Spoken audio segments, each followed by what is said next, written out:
Ara-pianatra ianao manaraka ny fandaharana aramaso izay arahanao eto amin'ny page Facebook ny Transparency International Initiative Madagascar izay anasana solombavambahoaka ray isan-kerinandro. Amin'ity androany ity dia solombavambahoaka Augustin Andrianasolo, solombavambahoaka Madagascar lanto amin'ny distrika Marolambo no vahintsika. Ara-piaina manokana ianao andriamatoa solombavambahoaka ary isaorana hatrany ianao nanaika nandray anay amin'izao fandaharana izao. Faly miaraba anao dia miaraba ny teknisiana rehetra ary miaraba anareo rehetra mpanaraka sy tapaka an'izao fandaharana izao. Saotra tompoko. Député Augustin Andrianasolo anisan'ireo solombavambahoaka iverina fa somary mangingina sy tsy dia rehan'ny olona loatra eo amin'ny faneho-kevitra eo amin'ny firenena. Tsara ihany nefa ny ampahafantarantsika andriamatoa solombavambahoaka ny olom-pirenena izay mety maniry ahafantatra an'izany solombavambahoaka izany. Iza moa zany député Augustin Andrianasolo zany tompoko? Ya, misaotra betsaka. Maro tokoa nareo tsy mahafantatra. Amin'ny ankapobeny aloha dia hoentiko eto ny fanazavana hoe Andrianasolo Augustin dia solombavambahoaka ny Madagasikara lantany amin'ny distrikan'ny Marolambo. Distrikan'ny Marolambo izay distrika iray ao amin'ny faritra Atsinanana. Manodidina an'io distrikan'ny Marolambo io dia misy ny distrikan'ny Fandriana, Tanofotsy, Antanambomanampontsy, Nosy-Beanala, Manoro ary Nosy-Variky. Ao anatiny anelanelan'izay rehetra ny tononoko izay zany misy ny distrikan'ny Marolambo. Tsy misy lalana. Dikan'izay isolé tanteraka, rariny raha tsy dia fantatr'olona. Raha ny tenako manokana moa dia teraka tany amin'ny taona 770, 710. Efa 120 taona zany ankehitriny. Manambady, mananjanaka efatra. Raha teo amin'ny sehatra nolalovana ambara-patongavana amin'izao mahasolom-bavambahoaka zao dia nandalo fianarana ny mora indrindra angambany ny fiofanana arak'asa izay nolalovako dia nandalo zazavao miaramila zany. Nandalo fiofanana maha miaramila ary miaramila hatrany ambara-panidirana amin'izao sehatra mahasolom-bavambahoaka zao. Tao anatin'ny tafika dia nisy fiofanana arak'asa maromaro ankoatran'izay dia infirmier ny diplôme mahazo tao ary nanohy fianarana teny amin'ny école de médecine ka nahazo ny diplôme master en anesthésie et réanimation. Hatreo dia mpiasa sy mpanabe ireo zaza malagasy vonona isehatra amin'izany asa fitsaboana izany tao amin'ny hôpitaly miaramila Soavinandriana io, Senosozy isika ankehitriny. Mpanabe tao ny tena koa ary maro no mahafantatra ireo mpisehatra amin'izany fahasalamana izany. Ankoatran'ny ao dia mpampianatra ihany koa amin'ireny institut privé paramédical ireny. Ankoatran'ny asa mahampitsabo mpanampy anesthésie et réanimation dia misehatra ihany koa ny tenako amin'ny fampiasana izay fanomezana kely izay mba hananana izay ngezabe izy avy tamin'Andriamanitra dia mpanao asa soa, mpandeha mandidy maimaimpona mitety any Madagasikara ary tena gratuit tanteraka 0 ariary pendant une semaine ou tapa-bolana any anatin'ireny toerana dezaka be ireny nanomboka tany amin'ny taona 5 miara-miasa amina ONG efatra samy hafa ary misy vahiny ao anatiny. Hatramintsika miteny zao amin'ity taona ity zao dia misy programma maromaro ny any Marolambo 3, Nosy-Variky ray 17 eo ny totaliny andehanako amin'ity taona ity. Manao asa soa mitsabo ny zanaka malagasy rehetra tsy ankanavaka indrindra fa ireo izay marefo ara-pivelomana. Raha ravina zany zay rehetrarehetra zay dia zaraina telo ankoatra ny mahagasy mabe tsy misaraka ahy ao anatin'ny sehatra miaramila rariny raha tsy ho be teny. Tsy dépendant les politika miodikodina be fa tonga dia mahitsy be avy hatrany ny tanjona dia fampandrosoana ny tany ny aviany. Hatreo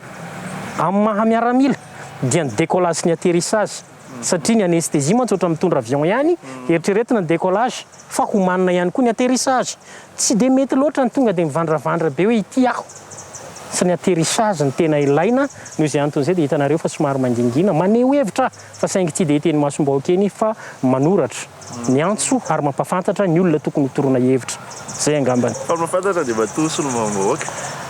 maro be ireo distrika izay lazainao hoe manodidina ny distrika Marolambo fa distrika Marolambo koa izy ianao somary toerana lavitra tsisy lalana. Manao anandray ny endriky ny fiseraseranao amin'ireo mponina ao amin'ny distrika Marolambo rehefa manatanteraka an'ilay azaintsika hoe Tamberinandraikitra ianao manao ahoana ny fiseho an'izay?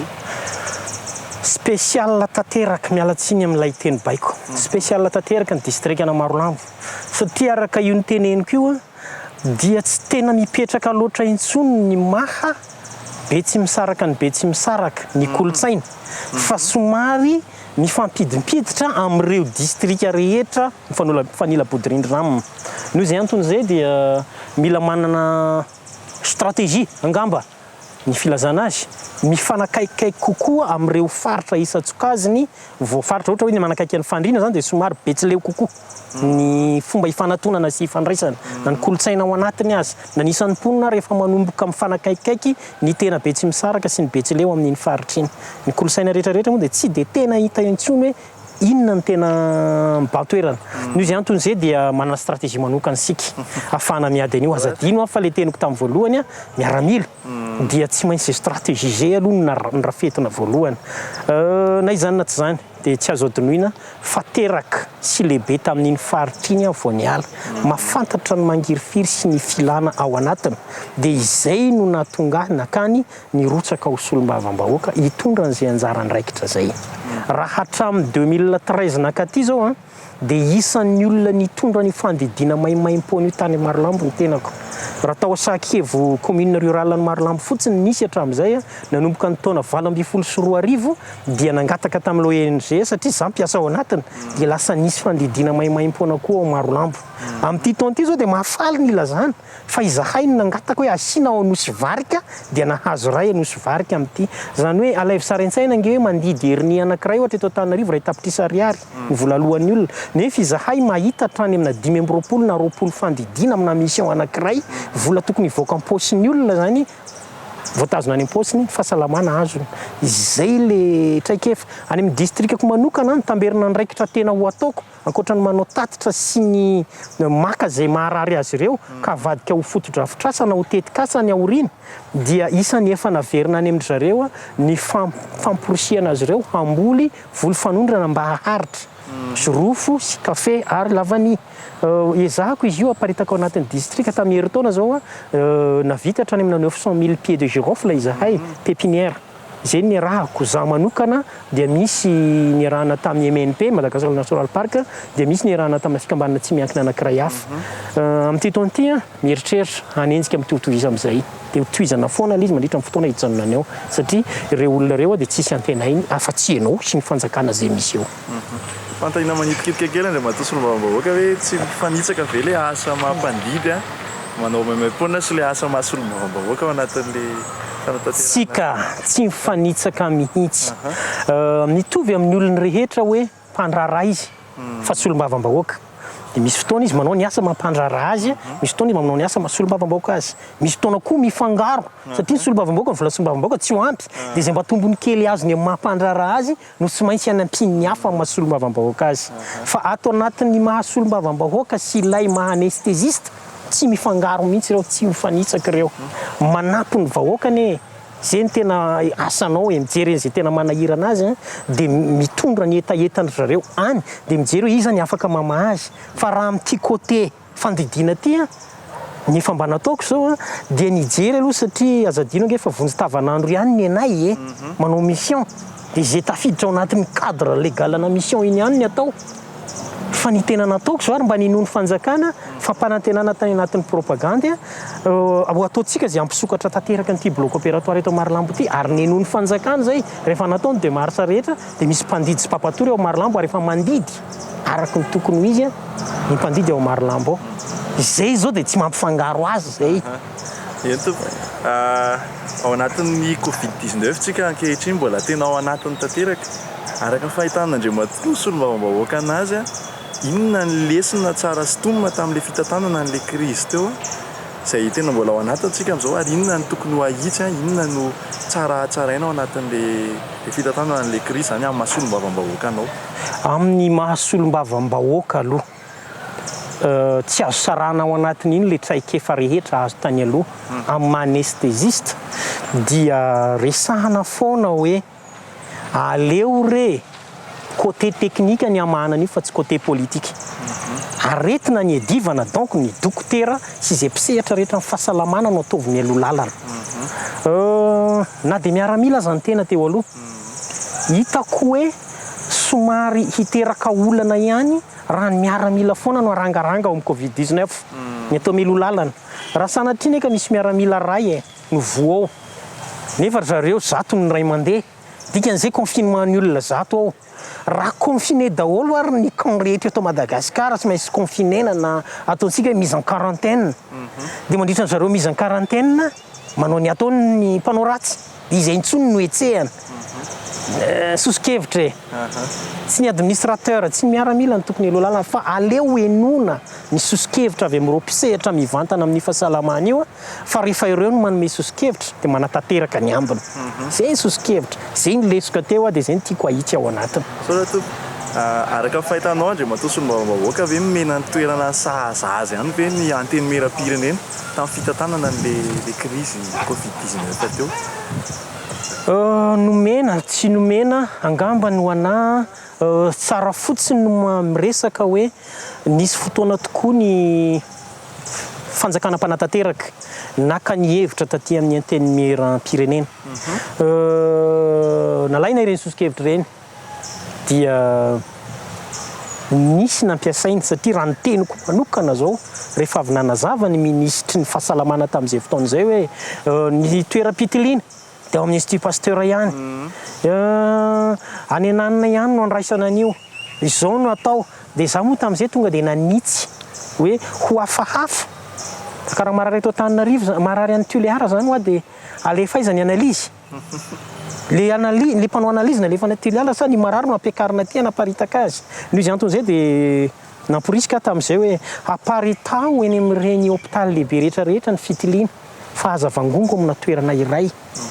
omeo plasy omeo sehatra ireo paramedina vita fianarana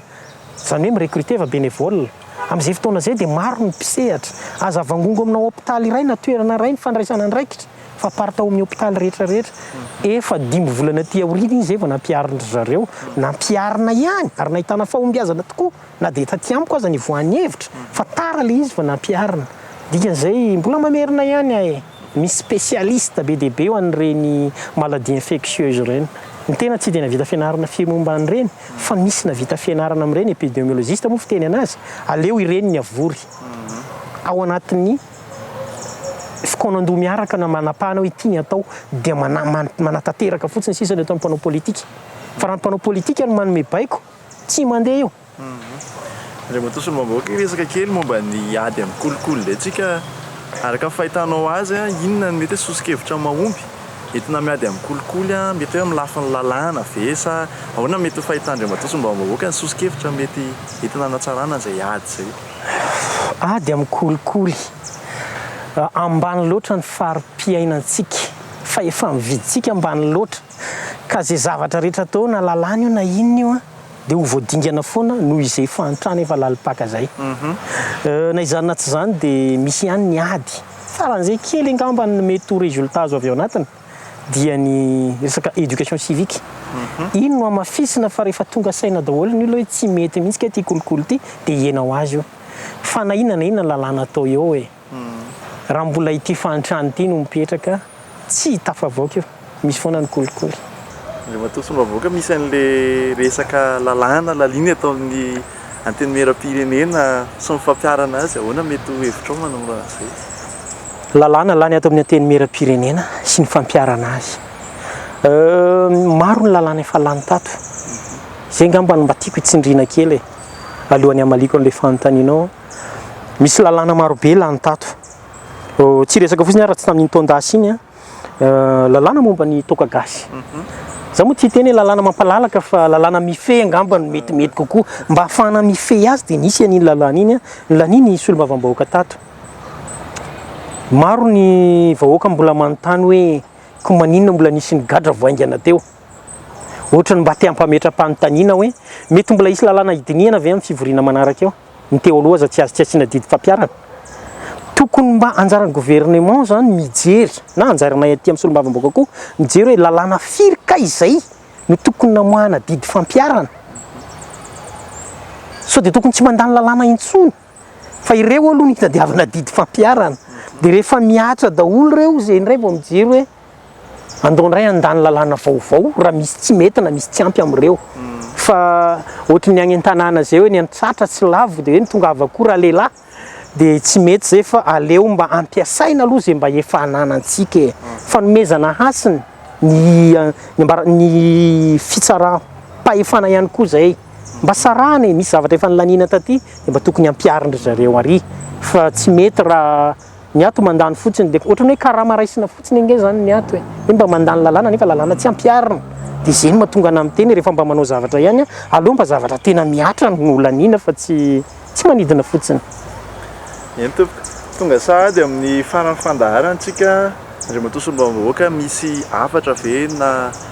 zavatra tianao ampitaina amin'ny olom-pirenena amin'izao fotoana izao indrindra amin'izao fiandohan'ny taona izao na amin'ny olona nifidy anao? Manafatra kely zaraiko roa angambany. Ny voalohany dia amin'ireo sarambabem-bahoaka izay nifidy tao anatin'le fifidianana tsy ho anarery fa maro ny olona nampanantena hoe anao an'izao zay anao an'izao dia anjaranareo vahoaka no miantso mampafantatra an'ireny olona nofidianareo reny hoe aiza ho aiza isika zao fa efa roa taona latsaka kely zay ny nametrahananareo teo inona ny zavatra nampanantena iny, inona le zavatra nifampiresahana miverena aty amin'ilay resaka tany am-piandohana ahafahana manatanteraka an'io zavatra io ndraindray ange satria samy teren'le zava-misy dia misy ireo zavatra adino, misy ireo zavatra tena ho sarotra manatanteraka azy fa anjarantsika ao anatin'ny fifampiresahana ny amaritana an'izay. Ndray faharoa amin'ny fitondram-panjakana tsara ny manamarika fa ny filoham-pirenena izay ery amin'ny tendrony farany ambony ery tsy voatery ahita ny zavatra mitranga rehetra ny anaty fokontany sy ny distrika. Noho izy anton'izay dia tokony mandefa na mieno karazan'olona maromaro any amin'ireny distrika ireny ny filoham-pirenena ahafahana manitsy. Indraindray manko le olona tendrena izay nankinanareo andraikitra lasa mamono an'le vahoaka any amin'ny distrika misy azy. Ohatra hoe any gendarmerie ohatra mandeha ny kolikoly, any amin'ny lehibe ny distrika mandeha ny kolikoly, any amin'ireny rasam-pandrarahany ala reny lasa mijaly ny vahoaka satria toerana maro sambihafa no isiny. Ny solombavam-bahoaka dia miaro ny madinika. Ireny olona voatendry reny dia ampiatra lalàna dia voatery tsy maintsy misy fifandonana foana ao anatin'io na amin'ny fomba ahoana na amin'ny fomba ahoana ny arovana azy zany dia misy fifandonana madinidinika ao raha samy manao ny asany. Fa raha samy tsy manao ny asany dia miray tendro reo miray petsapetsa baranana ny distrika. Izay fomba fijery zay no anentanana ny aty amin'ny fanjakana mpanatanteraka hoe araho maso ireny olona tendrenareo reny fa sao dia mivoana amin'nanendrenareo azy ny zavatra ataony. Aty ankilany iray dia manentana ny sarambabem-bahoaka mba ho tony maneho hevitra fa ao am-pitoniana mba tsy raparapa be fatany hanao fihetsika hafahafa satria indraindray mikrizy raha miverimberina dia ny tena ihany no fatorany. Aleo rehefa maneho hevitra sy manao fitakiana dia atao ampamendrehana. Zay ngamba ny afatra fa dia misaotra indrindra. Nakasana sy saorana ianao Andriamatoa Augustin Randrianasola, solombavam-bahoaka Madagasikara lany tao amin'ny distrika Marilambo nanaiky niaraka taminay tao anatin'ity fandaharana Aramaso ity. Isaorana sankasitrahana koa ianao mpanaraka ary manome fotoana anao indray amin'ny herin'ny an'io toy izao. Veloma tompoko.